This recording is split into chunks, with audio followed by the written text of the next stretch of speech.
ಬಜೆಟ್ನಲ್ಲಿ ಜೀವರಕ್ಷಕ ಔಷಧಿಗಳು 17 ಔಷಧಿಗಳಿಗೆ ಟ್ಯಾಕ್ಸ್ ಜೀರೋ ಮಾಡಿ ಬಹಳ ಅದ್ಭುತವಾದಂತಹ ಕೆಲಸ ಇದೆ. ಕ್ಯಾನ್ಸರ್ ಅಂತ ರೋಗಗಳಿಗೆ ಬಡವರಿಗೆ ಆದರೆ ಔಷಧಿ ಖರೀದಿ ಮಾಡುವಂತ ಶಕ್ತಿ ಇರಲಿಲ್ಲ.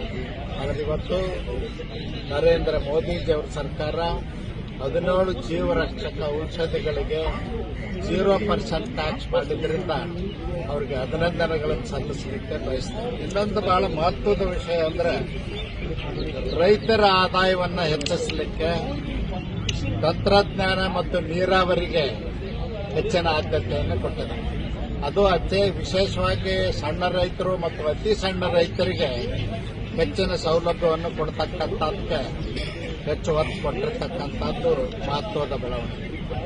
ಈ ಗ್ರಾಮೀಣ ಪ್ರದೇಶದಲ್ಲಿ ಮಹಾತ್ಮ ಗಾಂಧೀಜಿಯವರ ಗ್ರಾಮ ಸ್ವರಾಜ್ಯದ ಕನಸನ್ನು ನನಸು ಮಾಡಲಿಕ್ಕೆ ಪಾರಂಪರಿಕ ಕೈಗಾರಿಕಾ ವಲಯಗಳನ್ನು ಉತ್ತೇಜನಗೊಳಿಸತಕ್ಕಂಥದ್ದು ಮತ್ತು ಕುಲದ ಕಸಬನ್ನೇ ನಂಬಿ ಬದುಕತಕ್ಕಂಥ ಗ್ರಾಮೀಣ ಪ್ರದೇಶದ ಸಣ್ಣ ಗುಡಿ ಕೈಗಾರಿಕೆಗಳಿಗೆ ಹೆಚ್ಚಿನ ಪ್ರೋತ್ಸಾಹ ನೀಡತಕ್ಕಂಥದ್ದಕ್ಕೆ ನರೇಂದ್ರ ಮೋದಿಜಿಯವರ ಸರ್ಕಾರ ಈ ಬಜೆಟ್ನಲ್ಲಿ ಹೆಚ್ಚಿನ ಒತ್ತನ್ನು ಕೊಟ್ಟಿದೆ.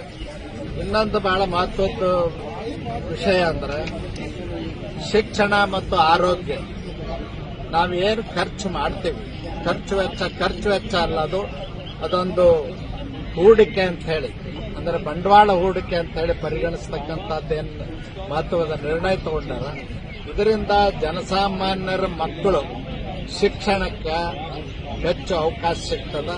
ಆ ನಿಟ್ಟಿನಲ್ಲಿ ಇವತ್ತೇನು ಆರೋಗ್ಯ ಮತ್ತು ಶಿಕ್ಷಣಕ್ಕೆ